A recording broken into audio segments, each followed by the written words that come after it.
નમસ્કાર, vibes of India સાથે આપનું સ્વાગત છે. આજે કોંગ્રેસના એક એવા નેતા સાથે વાત કરવી છે જેને નાની ઉંમરે જ બહુ મોટી જવાબદારીઓ મળી હતી. તાલુકા પંચાયત, જિલ્લા પંચાયત અને અત્યારે કોંગ્રેસના મહિલા પ્રમુખ છે. એમની સાથે વાત કરવી છે અને એ અત્યારે અમરેલીથી લોકસભાની ચૂંટણી લડી રહ્યા છે કોંગ્રેસમાંથી. જેનેબેન, આપનું ખૂબ ખૂબ સ્વાગત છે વાઇબ્સ ઓફ ઇન્ડિયામાં. આજે અમે 3 લોકો, મેમ, નંદની મેમ, બધા જ મળી અને આપને સવાલો પૂછવાના છીએ. અને સૌથી પહેલો પ્રશ્ન મારે એ પૂછવો છે, અમુક બેઠકો એવી લાગતી હતી કોંગ્રેસની કે જેમાં ફાઇટ એકદમ ભયાનક છે અને એમાંની એક બેઠક આપની હતી. કેવી રહી, તમને કેવી લાગી ચૂંટણી?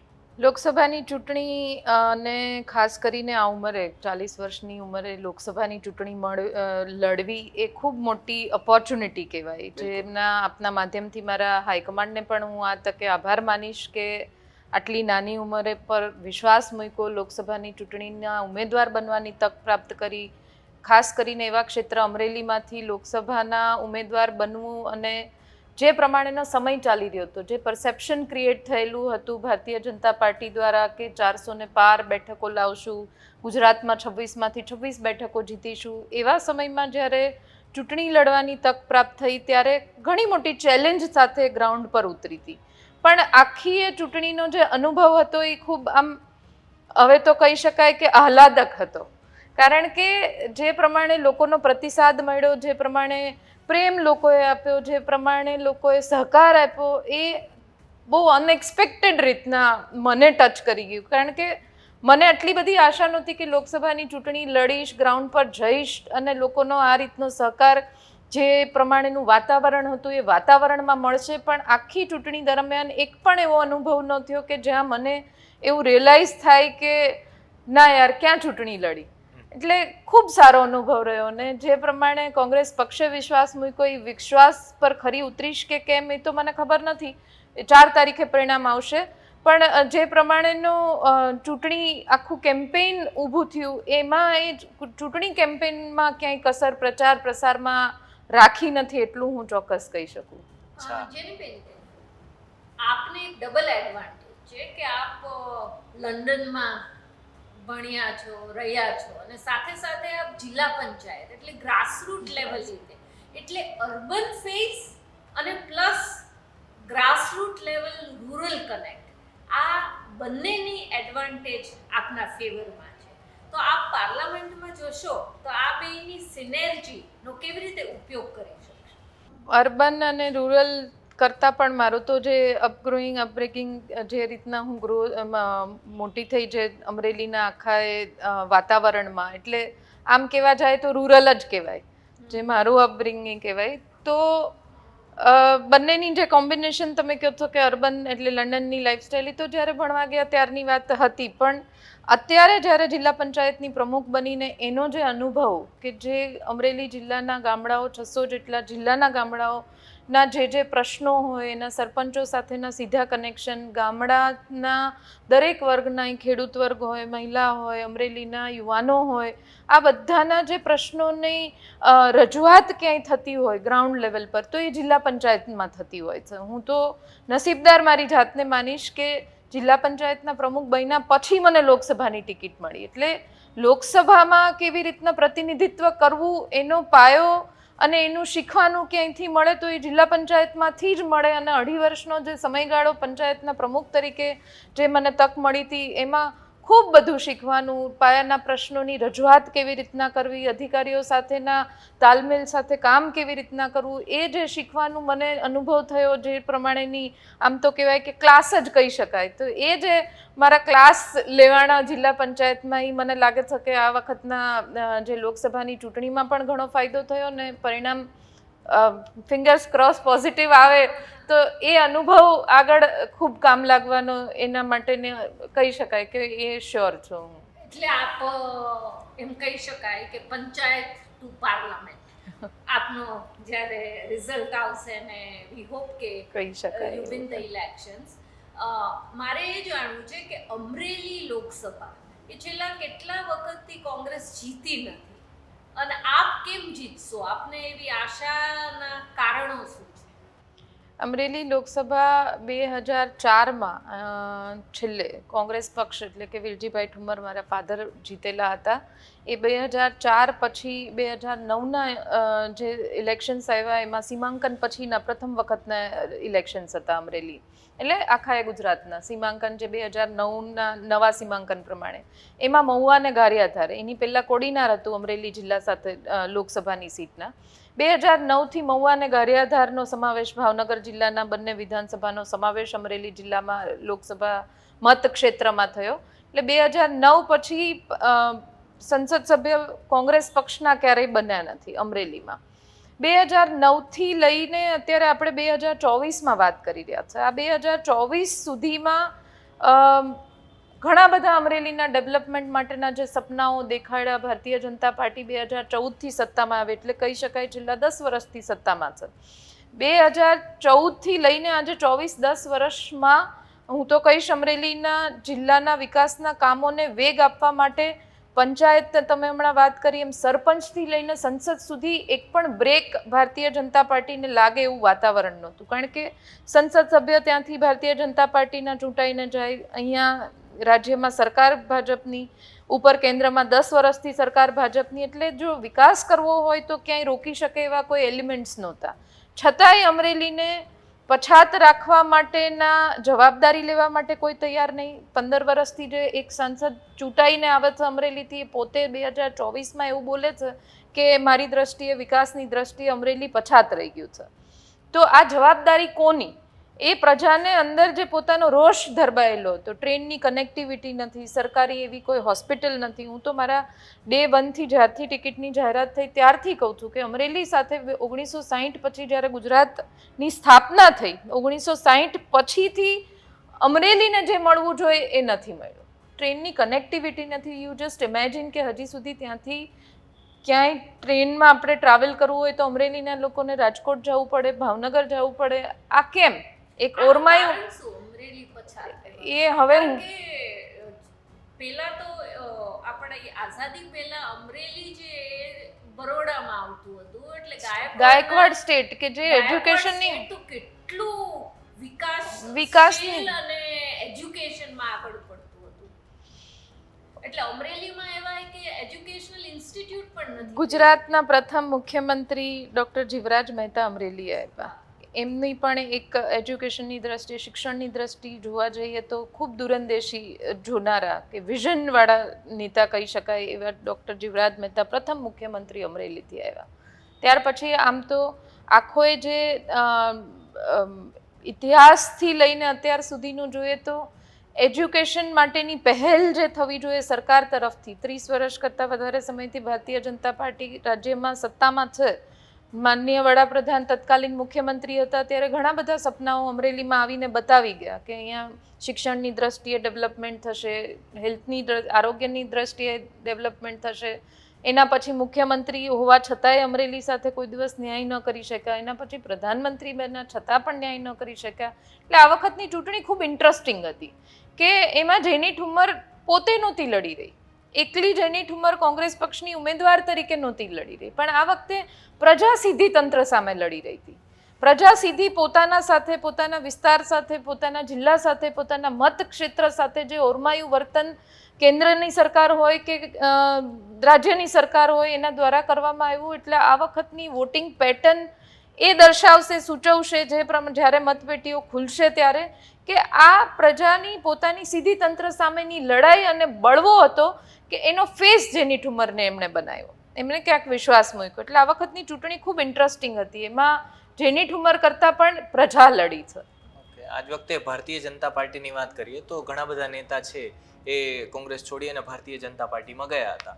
અને તમારા વિસ્તારની વાત કરીએ કે જે તમારી સામે લડનારા વ્યક્તિ હતા ભરતભાઈ સુતરે, એ પણ પેરાશૂટ ઉમેદવાર હતા, જેનો પણ ભારતીય જનતા પાર્ટીના જે કાર્યકર્તાઓ છે એમણે વિરોધ કર્યો હતો અને આંતરકલહ ત્યાં પણ ચાલુ હતો. આનો ફાયદો કોંગ્રેસને કેટલો મળી શકે? ભારતીય જનતા પાર્ટીનો આ અંદરનો મેટર કહેવાય. કેટલો ફાયદો મળશે, કોણે કોણે સપોર્ટ કર્યો, અંદર ખાનેથી કર્યો, મારી સાથે કોઈ સંકલનમાં આવીને કામગીરી કરી હોય એવું નથી થયું કે કોઈ ભારતીય જનતા પાર્ટીના નારાજ નેતાઓએ આવીને એવું કીધું હોય કે અમને આનો વિરોધ છે એટલે અમે તને સપોર્ટ કરશું, એવું પણ નથી થયું.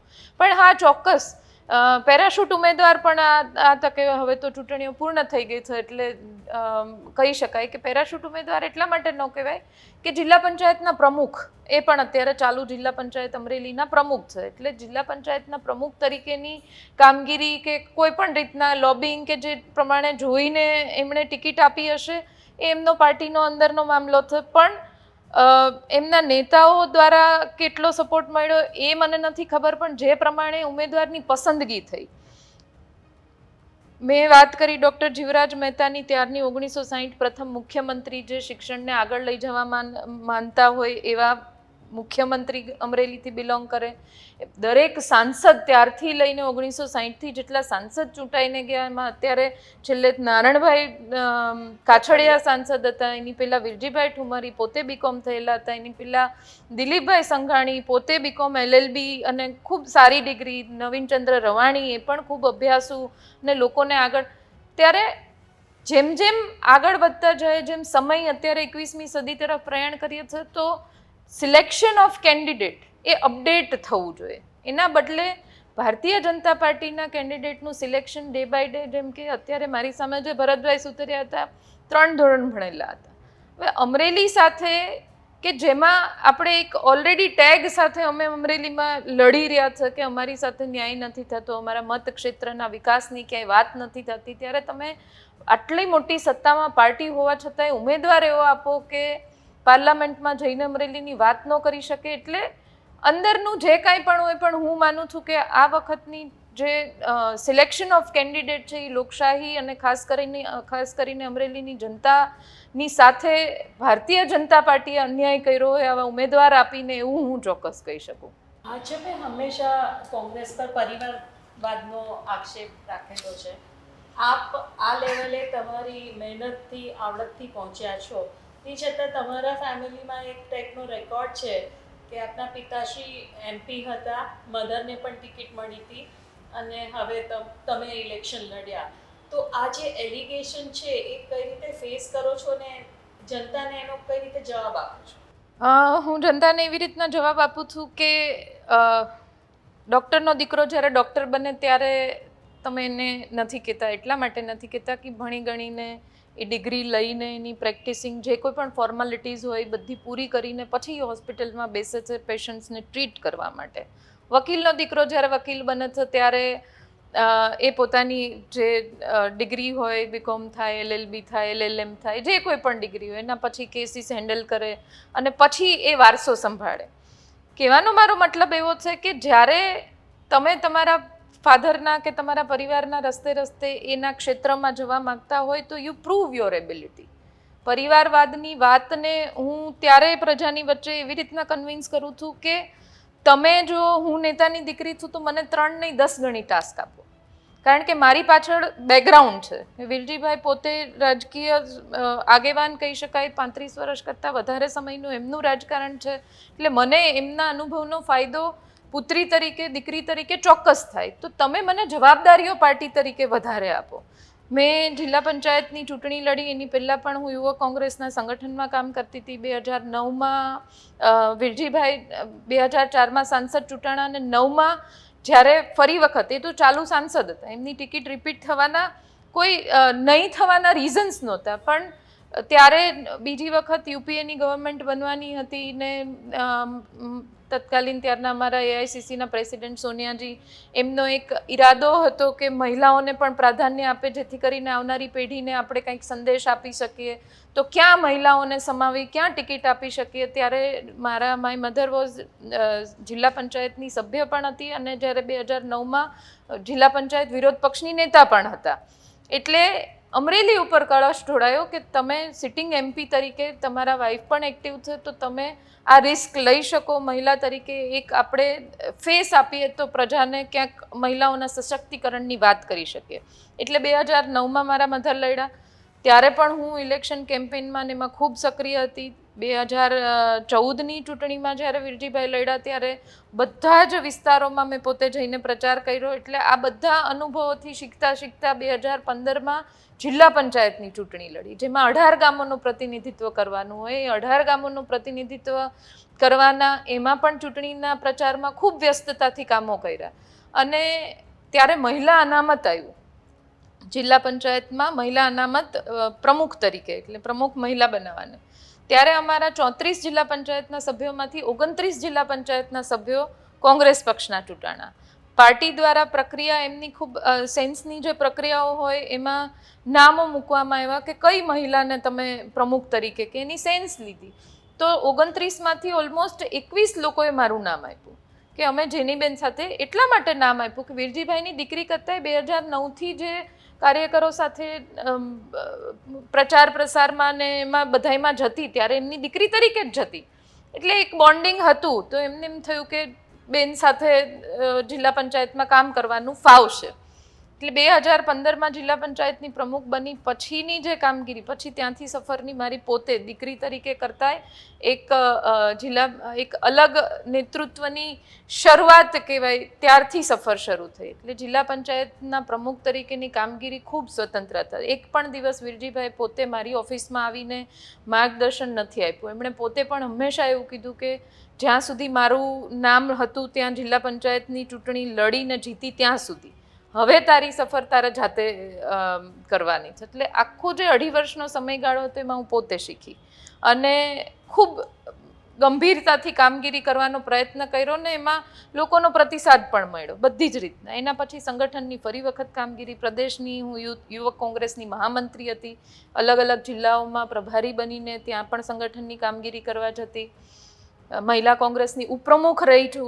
મહિલા કોંગ્રેસની ઉપપ્રમુખ વખતે પણ અલગ અલગ જિલ્લાઓની પ્રભારી બનીને સંગઠન મજબૂત કરવાની. પછી મહિલા કોંગ્રેસની પ્રમુખ બની.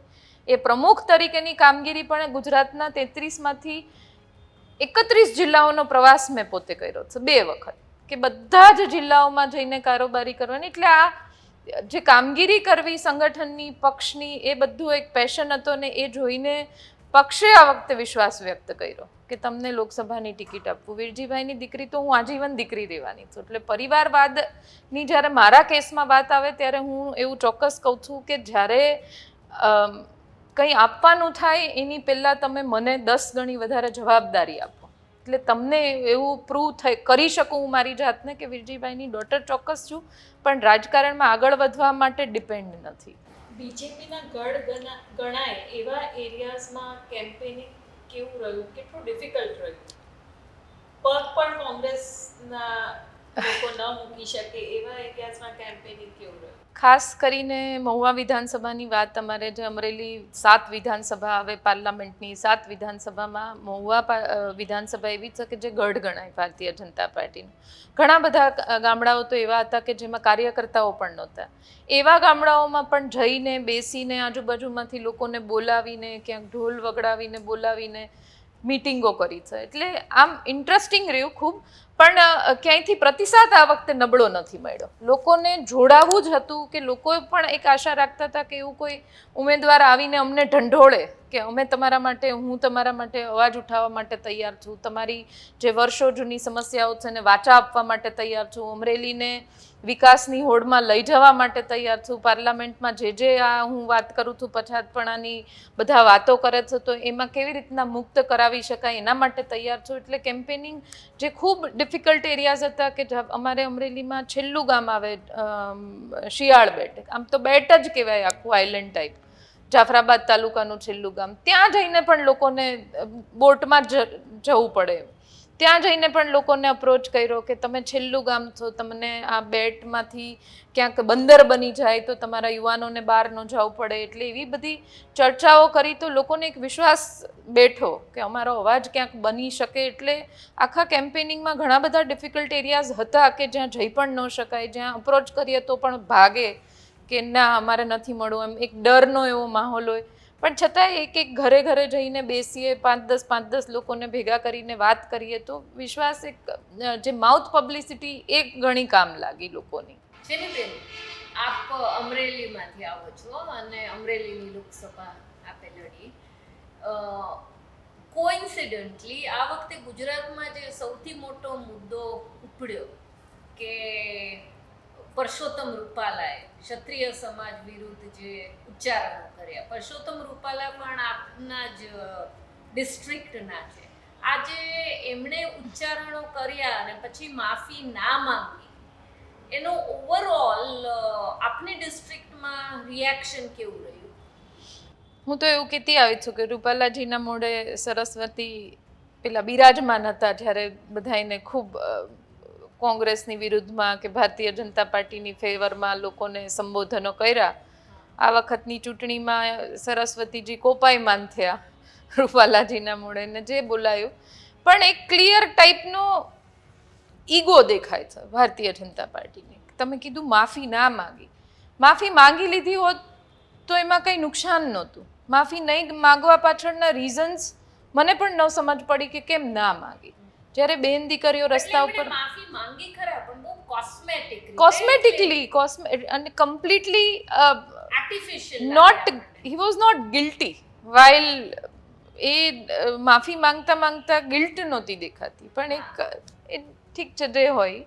પણ અમરેલીમાં ક્ષત્રિય સમાજ નહીં, હું તો એવું કહીશ કે આ વખતે જે પ્રમાણેનું વાતાવરણ ક્ષત્રિય સમાજ માટેનું થયું આખા ભારત દેશમાં, ક્ષત્રિય રાજપૂત સમાજ એમને, અને આ ફક્ત એક સમાજ માટેની વાત નથી, દરેક સમાજને આમાંથી શીખવું જોઈએ કે જો એક સમાજ માટે આવું થઈ શકે, એના પછી વાઇલ ઇલેક્શન ટાઈમમાં કોળી સમાજ સાથે પણ મંત્રી શ્રી કનુભાઈ બોલ્યા, કોડિયા કૂટાઈને ધોળિયા ચૂંટાય, આવું સ્ટેટમેન્ટ આપ્યું. એટલે એક પ્રકારેનું અભિમાન જે કહેવાય માથા ઉપર ચડી રહ્યું છે, જે સત્તાનો મદ કહી શકાય, એ સત્તાનો મદ અત્યારે જે ચડ્યો છે એમાં દરેક સમાજ નારાજ હતા. ફક્ત ક્ષત્રિય સમાજનું આ વખતનો ટેકો અભૂતપૂર્વ હતો. કોંગ્રેસ પક્ષ માટેનો ટેકો એના કરતાં પણ ભારતીય જનતા પાર્ટીના સામેના રોષ જે પ્રમાણે વ્યક્ત કર્યો મતદાન સમયે, એ ક્ષત્રિય સમાજમાંથી શીખ લઈને એમની સાથે ને એમના સાથે જોડાયેલા એમના પર નભતા ઘણા બધા સમાજોએ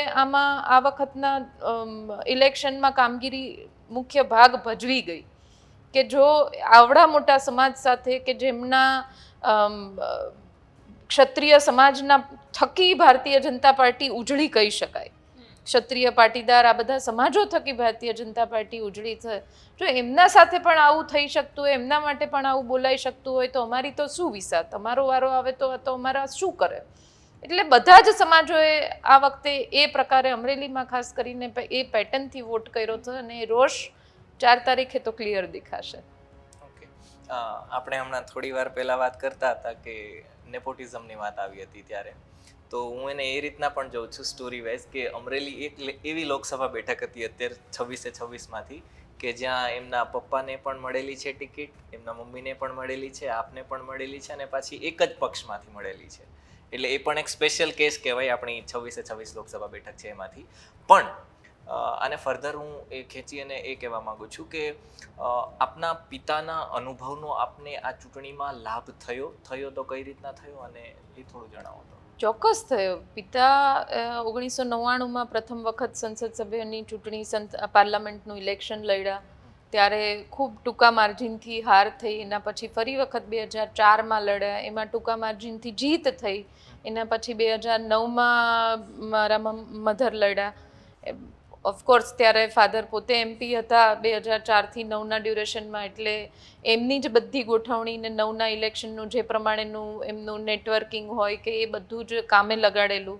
એના પછી 14માં લડ્યા વીરજીભાઈ પોતે, એમાં હાર્યા. એટલે 4 વખત પાર્લામેન્ટ લડેલા હોવાના લીધે ગામે ગામ અને વિસ્તારના કાર્યકર્તાઓની ક્ષમતા એમને ચોક્કસ ખબર જ હોય કે કોણ કેટલી ક્ષમતાથી કામ કરી શકે. એટલે આ અનુભવ જ્યારે હું તો પ્રથમ પાર્લામેન્ટનું ઇલેક્શન લડતી હતી, એટલે એમનો અનુભવ જે હતો માણસને મેજર કરવાનો, જે નેતાઓનો કે કોની કેટલી કેપેસિટી છે, એ ક્યાં સુધી મદદરૂપ થઈ શકે, આ એમનો અનુભવ ન હોત તો હું થાપ ખાઈ શકત.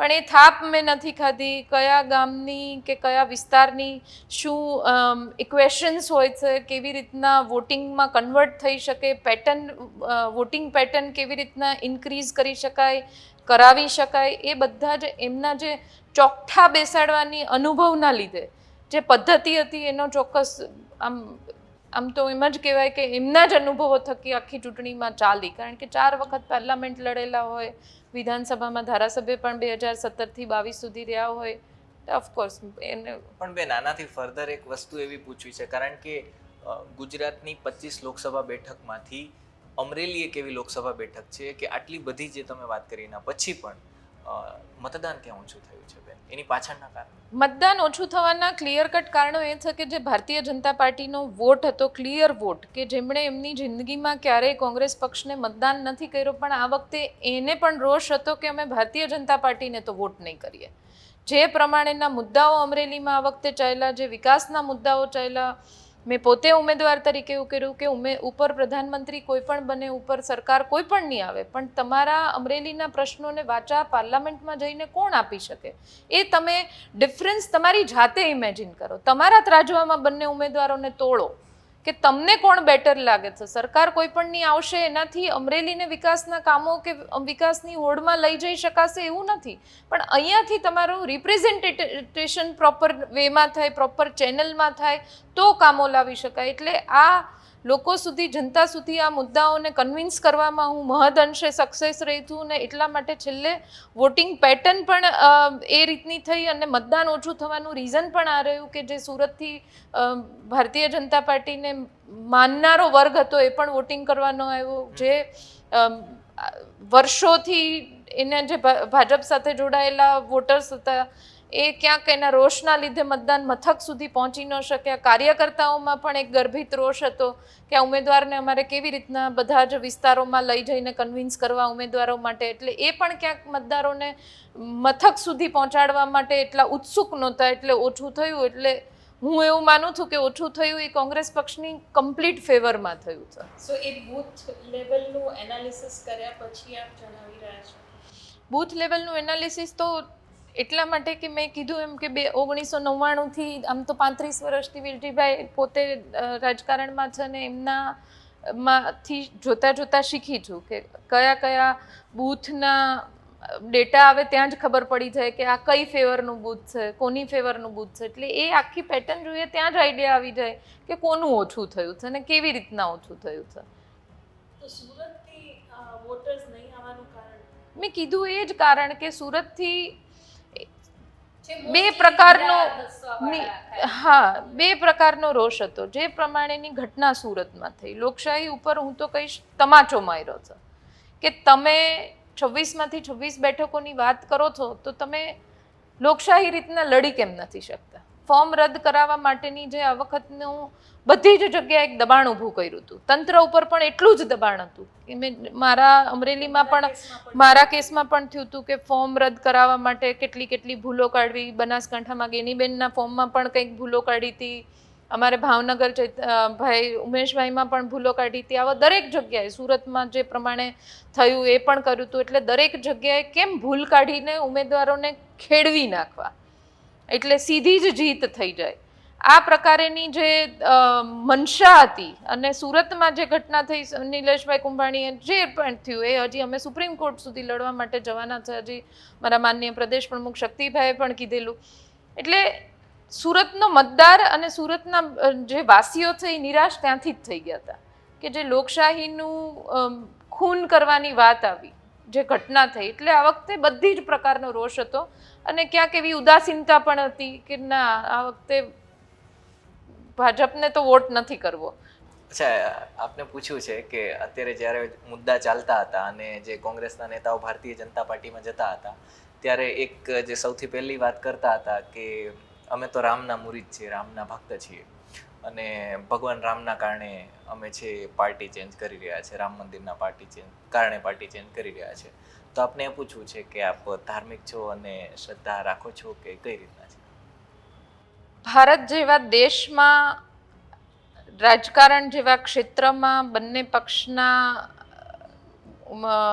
માનનારા વર્ગમાં જ્યારે કહેવું પડે કે હા હું હિન્દુ છું, કહેવું પડે કે હું પણ ઘરેથી દીવો કરીને નીકળું છું, કહેવું પડે, લોકોને કન્વિન્સ કરાવવા પડે કે હું પણ ધાર્મિક છું, અને એ કરવા માટે જો ધાર્મિક બનવું પડે તો હું એવું માનું છું કે ન બનાય.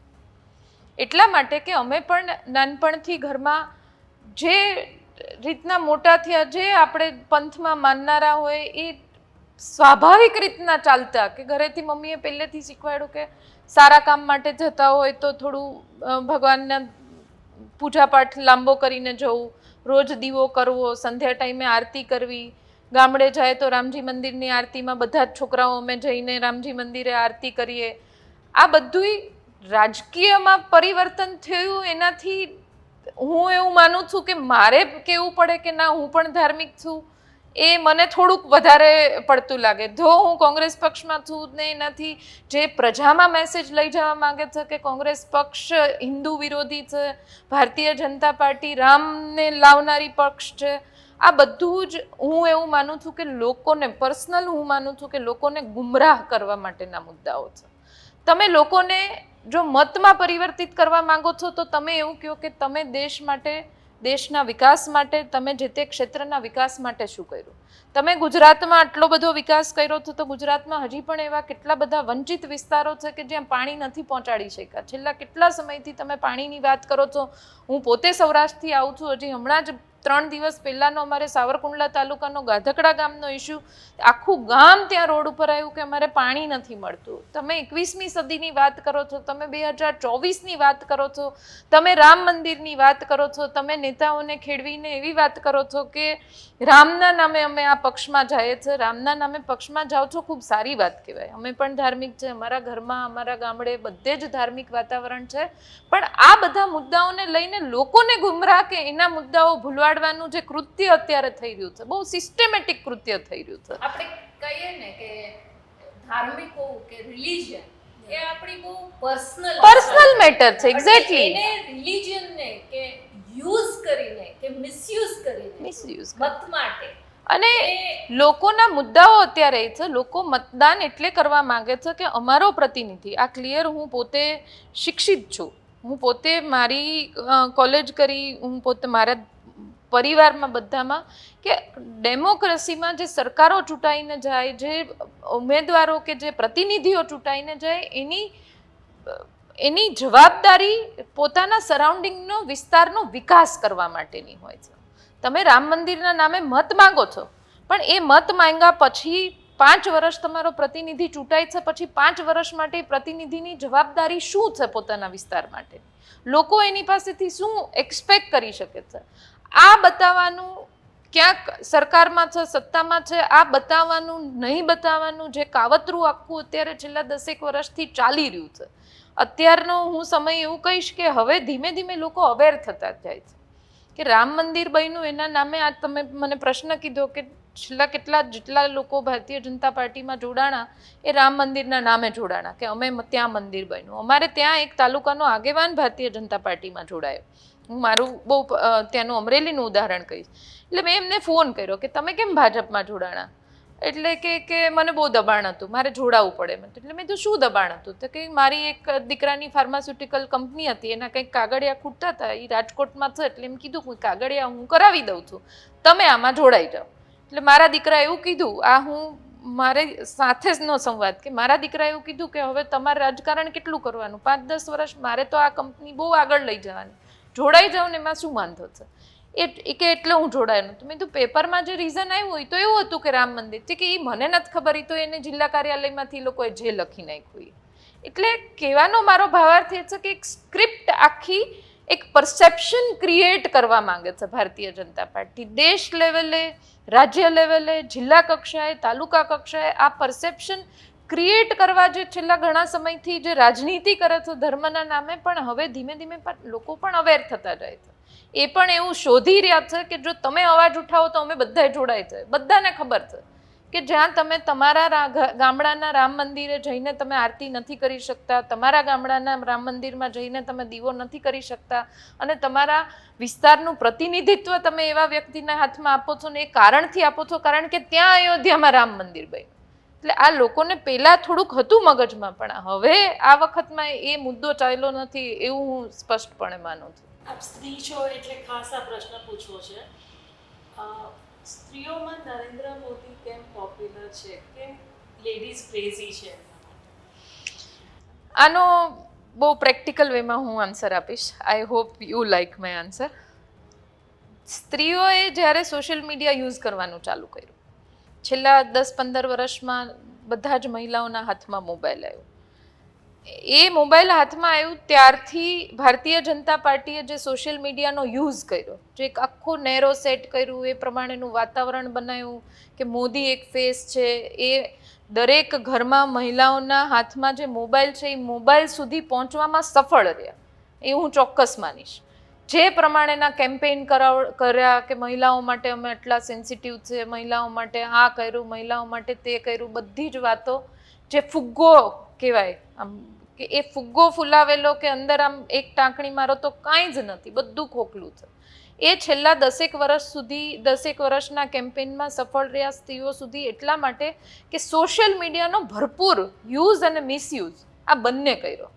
તમે સ્ત્રીઓ માટે જો પોપ્યુલર સ્ત્રીઓના અમંગસ્ટ હોય તો તમારી સેન્સિટિવિટી એ શો કરે, કથની ને કરનીમાં ફરક ન હોય.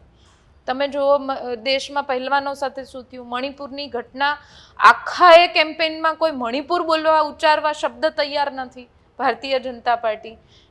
ગુજરાતમાં તમે લેબોરેટરી ગણો છો, ગુજરાત તમારું આમ હબ ગણો છો, તમારું ગુજરાત આખા એ દેશના ભારતીય જનતા પાર્ટીના જે કેન્દ્રમાં કહી શકાય એવું રાજ્ય છે, તો ગુજરાતમાં મહિલાઓની પરિસ્થિતિ શું છે?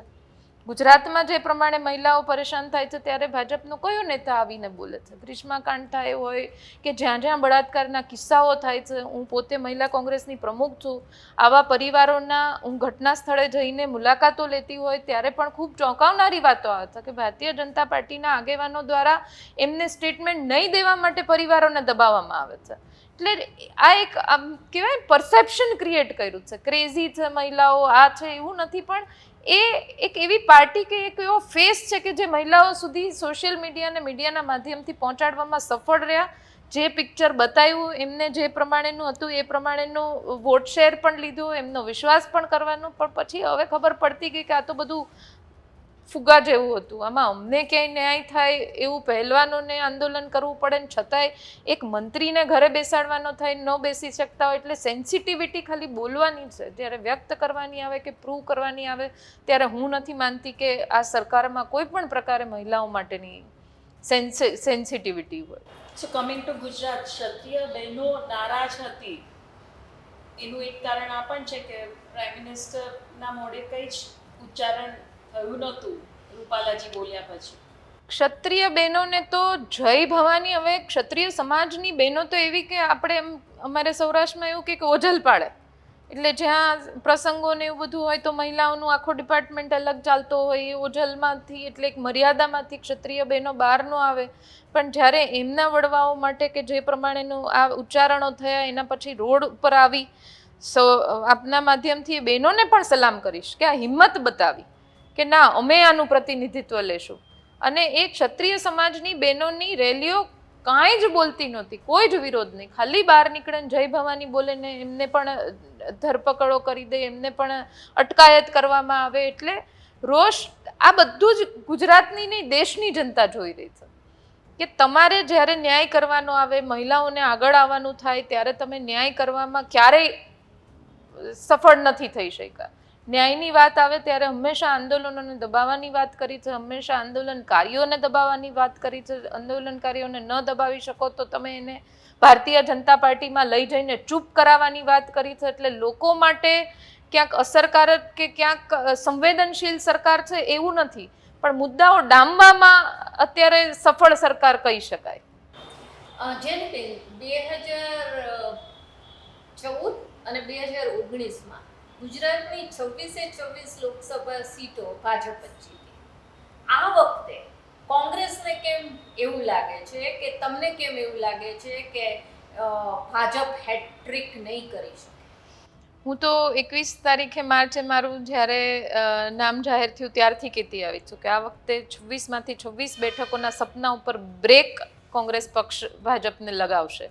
એટલા માટે લગાવશે કે સૌપ્રથમ તો પ્રથમ વખત હું જ્યારથી સમજું છું ત્યારથી પ્રથમ વખત એવું થયું કે ઉમેદવારોની પસંદગી ખૂબ ઘણા સમય પહેલાં થઈ ગઈ.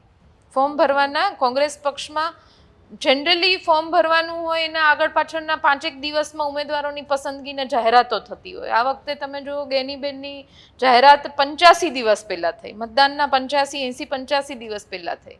અને જે પ્રમાણેની પસંદગી એક જગ્યાએ સુરતમાં થાપ ખાઈ ગયા, થાપ તો ન ખાઈ ગયા કહેવાય, વિશ્વાસ થોડોક વધારે મૂકી ગયો એવું કહેવાય, કારણ કે કોર્પોરેશનના મેમ્બર પણ રહ્યા, એના પછી 2022માં ચૂંટણી પણ વિધાનસભાની લડ્યા સુરતમાં, ને એ કરે તો આપણે કહી નથી શકતા. પણ ઉમેદવારોની પસંદગીમાં આ વખતે કોંગ્રેસ પક્ષે ક્યાંય થાપ નથી ખાધી. થાપ ખાધી કે નહીં ખબર નથી, પણ ક્યાંય જ સ્થાનિક કક્ષાએ રોષ નથી આવ્યો. લોકો ખૂબ એકજૂટ થઈને ચૂંટણી લડ્યા છે. એનું કારણ એ હોઈ શકે કે સ્થાનિક કક્ષાએ રોષ એટલા માટે ના આવ્યો કે ઘણા લોકો ચૂંટણી લડવા માટે તૈયાર નહોતા. એવું પણ બની શકે. એવું ઘણી બધી જગ્યાએ થયું કે ઘણી બધી જગ્યાએ લોકોએ ના પાડી કે આ વાતાવરણમાં ચૂંટણી નથી લડવી, કેવી રીતના લડશું તો પહોંચી વળશું, ફાઇનાન્શિયલ ટર્મ્સમાં કેવી રીતના પહોંચી શકશું. એટલે એ બધા પ્રશ્નો તો જે હતા એ તો હતા જ, પણ છતાંય જ્યાં નહોતા કે હતા કંઈ પણ થયું તો એ બધા એક સહકારથી લડ્યા. ઘણી બધી જગ્યાએ ના પાડી. સમજો હું લોકસભાની વાત કરું તો અમારે પરેશભાઈ ધાનાણી પણ હતા, પ્રતાપભાઈ દુધાર જિલ્લા પ્રમુખ હતા, વીરજીભાઈ પોતે પણ હતા. આ બધાય લડવા માટે તૈયાર હતા. સાબરકાંઠામાં તુષારે ના પાડેલી. બધા એટલે જ્યાં જ્યાં લડવા માટે તૈયાર હતા ત્યાં પણ જ્યારે પસંદગી થઈ તોય કોઈએ વિરોધ નથી કર્યો. પછી પક્ષે જે પસંદગી કરી એમાં પણ લોકોએ ખૂબ આવકારથી વધાવી લીધા. નહીં તો ઘણી જગ્યાએ એવું પણ થાય કે ના પાડી પણ પછી સહકાર પણ ન કરે. પણ આ વખતે આખી કોંગ્રેસ એક થઈને લડી. એનું કારણ આ વખતે લોકોનો કોંગ્રેસ પક્ષ તરફનો જે વિશ્વાસ હતો કે હવે અમારા મુદ્દાઓને વાચા આપવા માટે અમે તમારી ઉપર વિશ્વાસ કરીએ છીએ તો તમે એક થઈને લડો. જે પ્રમાણે છેલ્લે ભારતીય જનતા પાર્ટીમાં ભાજપમાં ભરતી મેળાઓ થયા એ પ્રમાણે પણ એક નારાજગી ચરમસીમા ઉપર હતી. બધાને એવું લાગે કે સત્તાની તરફમાં અમે જાય ને કંઈક મેળવી લઈએ, પણ એ બધાની ગયા પછીની જે પરિસ્થિતિઓ લોકોએ જે પોતે નજરે નિહાળી એના પછી લોકોએ નક્કી તો કરી જ લીધું હતું કે આ વખતે તમે થાપ ન ખાતા તો અમે તમને મત દેવામાં ક્યાંય થાપ નહીં ખાઈએ. એટલે બધાએ એક સાથે ખૂબ સહકાર, એકબીજાના સહકારથી લડ્યા છે. ને એનું મુખ્ય કારણ એ પણ છે કે સમયગાળો પણ આ વખતે સારો એવો મળ્યો છે. ઘણા બધા અઠવાડિયા પહેલા ઉમેદવારોની જાહેરાત થઈ અને કોઈ અડચણ વગર આખું ઇલેક્શન લડ્યા, એટલે એ ખૂબ મોટી વાત કહેવાય. એટલે તમે માનો છો કે ભાજપ હેટ્રિક નહીં કરી શકે? ચોક્કસ નહીં કરે. હું માનતી નથી. મને સંપૂર્ણ વિશ્વાસ છે કે આ વખતે હેટ્રિક કરવાના કોઈ ચાન્સ જ નથી. જે મેં હમણાં વાત કરી એમ કે જે ગુબ્બારો હતો, સપનાઓનો ગુબ્બારો, જે લોકોના સાથેને એક વિશ્વાસ જીતવા માટે ખોટા ખોટા પોકળ વાયદાઓ, વચનો, એ બધું જ જે કર્યું પણ આ વખતે કાંઈ જ કરિશ્મા ન ચાલ્યો. જે પ્રમાણેના પ્રધાનમંત્રીના મુદ્દાઓ હતા આ વખતની ચૂંટણીઓના, તમે મંગળસૂત્ર ઉપર વાત કરો છો, તમે ભેંસ ઉપર વાત કરો છો, તમે હિન્દુ મુસલમાન ક્યારેય જીવનમાં નથી કર્યું આવી વાતો કરો છો. એટલે આ વખતના જે એમના પણ પ્રચાર પ્રસારના મુદ્દાઓ હતા ખૂબ ફની હતા. હું તો ચોક્કસ એવું કહીશ, ખૂબ ફની હતા. એટલે લોકોને ખબર પડી ગઈ કે હવે આમના પાસે પણ મત માંગવાના મુદ્દાઓ નથી. એટલે અને ઉમેદવારોની જે ગુજરાતમાં ખાસ કરીને એમણે ભાજપે પસંદગી કરી એમાં પણ ખૂબ મોટી થાપ ખાધી એવું હું હવે ચોક્કસ કહી પણ શકું છું ને માનું પણ છું. આપ છે ખૂબ જ વિકાસ ઓરિએન્ટેડ છો અને વિકાસમાં અમરેલીના વિકાસમાં જે અમરેલીને પછાતનું ટેગ લાગેલું છે એમાં કામ કરવા માંગો છો. તો પછી આટલા દાયકાઓથી ભાજપની સરકાર છે ગુજરાતમાં, આપને એવો વિચાર નથી આવ્યો કે હું જો ભાજપ જે શાસક પક્ષ છે એમાં જોડાઈ જાઉં તો અમરેલીનો વિકાસ એ અમરેલી વધારે ગતિશીલ બની શકે? અમરેલીમાં ભાજપમાં ઘણા બધા કોંગ્રેસ પક્ષમાંથી નેતાઓ જોડાણા અને અમરેલી નહીં, હું તો કહીશ કે ગુજરાતમાં આ જ નામે અત્યારે છેલ્લા ઘણા સમયથી રામ મંદિરના નામે જોડાય છે. એની પહેલા વિકાસના નામે જોડાતા હતા કે ભાજપ સત્તામાં છે એટલે અમે વધારે વિકાસ કરી શકીએ. કેટલા બધા ધારાસભ્યો તમે જુઓ કે અમે અમારા ક્ષેત્રનો વિકાસ કરવા માટે તત્પર છીએ, એટલા માટે અમે શાસક પક્ષમાં જઈને કરીએ. કોઈ વિકાસ થઈ નથી કરી શક્યા. ગુજરાતમાં આટલા સમયથી ભારતીય જનતા પાર્ટીનો સરકાર છે, છતાંય અમારા પોતાના અમરેલીમાંથી જે ધારાસભ્યો ભાજપમાં, કોંગ્રેસમાંથી ભાજપમાં ભળીને વિકાસના નામે ગયા છે એ હજી પણ એ ત્યાંના ત્યાં જ છે. જઈને વિધાનસભામાં રજૂઆત પણ નથી કરી શકતા કે અમારે અમારા વિસ્તારની જરૂરિયાત આ છે. હું પોતે વીરજીભાઈ ધારાસભ્ય હતા 2017થી 22માં, ત્યારે વિધાનસભાની સચિવાલયની મુલાકાત લેતી. મેં પોતે નજરે જોયેલું છે કે ભાજપના ધારાસભ્યો કોંગ્રેસ પક્ષના ધારાસભ્યો પાસે આવીને પ્રશ્નો મુકાવે કે ભાઈ મારા વિસ્તારનું આ મૂકો ને, કારણ કે અમને અમારી સરકારમાં બોલવા માટેની સ્વતંત્રતા નથી. એટલે આ બધી ઉપજાવી કાઢેલી વાતો છે. તમારે જો વિકાસ, હું પોતે જિલ્લા પંચાયતની પ્રમુખ હતી ત્યારે પણ ભાજપની સરકાર હતી તો ઘણા બધા કામો કરી શકાતા હતા. તમારું રિપ્રેઝન્ટેશન કેવું છે, કેટલું સ્ટ્રોંગ છે અને કઈ પદ્ધતિથી છે, ઇટ ડઝ મેટર. હું એવું માનું છું. એટલે હું બહુ કોન્ફિડન્ટ છું કે ઉપર સરકાર કોની આવે, કેવી રીતના શું સમીકરણો રચાય, પણ તમે જ્યારે પોતે તત્પર હોય કે કરી દેખાડવું છે તો ન થઈ શકે એવું અશક્ય હું નથી માનતી. ચૂંટણીનો તો ઘણી બધી વાતો કરી લીધી છે. એક છેલ્લો સવાલ પૂછી લઈએ, હમ. થોડો પર્સનલ છે, એના પછી પૂરું કરીએ. જેની બેનનું નામ જેની કઈ રીતના પડ્યું? હા, તો તમે મને ખોટો પ્રશ્ન કર્યો છે. આના માટે તો તમારે મારા પેરેન્ટ્સને આવીને પૂછવું પડે કે કેમ જેની પડ્યું. હવે ખબર નથી મને બહુ, પણ મારી મમ્મી એવું કીધું છે મને કે ભાઈ ત્યારે જે આઈ એમ બોર્ન ઇન 1984, એટલે ત્યારે કંઈક કોઈ મૂવી એવા આવ્યા હશે, કાં તો કંઈક ઇન્ફ્લુઅન્સ મારી મમ્મી થઈ હશે કે મમ્મી કે પપ્પા, કે એમને એવું લાગ્યું હશે કંઈક યુનિક નામ રાખવું, કંઈક થોડુંક ઇંગ્લિશ. ત્યારે એવો ટ્રેન્ડ હતો કે આમ ઘરમાં કોઈ એના ફાધરને ડેડી કહેતા, અમે પપ્પા કહેતા, તો ડેડી કહેતા તો એ આમ થોડાક આમ હા એવું લાગતું. હા, સૌરાષ્ટ્રમાં ખાસ. એટલે હું તો ત્યાંથી આવું એટલે મને ખબર કે આમ ઘરમાં તો એવું કંઈક રહ્યા છે એમના કારણો. આજે મારે ફરીવાર ઘરે જઈને પૂછવું પડશે કે હવે તો મીડિયા સુધી આ પ્રશ્ન પૂછાય છે એટલે મને સાચું કારણ. પણ એવું હશે, બહુ આમ ખાસ કારણ નહીં, પણ પહેલેથી નામ જેની જ છે એટલે ચેન્જ ઘણી વાર પેલું બીજું કંઈક જમના કે એવું કંઈક બીજું નાનું મોટું નામ હોય, નાનું કરી નાખ્યું એવું નથી. પણ હા, એમને કંઈક વિચાર્યું હશે એવું કંઈક. Okay, thank you so much બેન, તમે આપ જોડાયા વાઇબ્સ ઓફ ઇન્ડિયા સાથે. થેન્ક યુ સો મચ બેન, થેન્ક યુ સો મચ.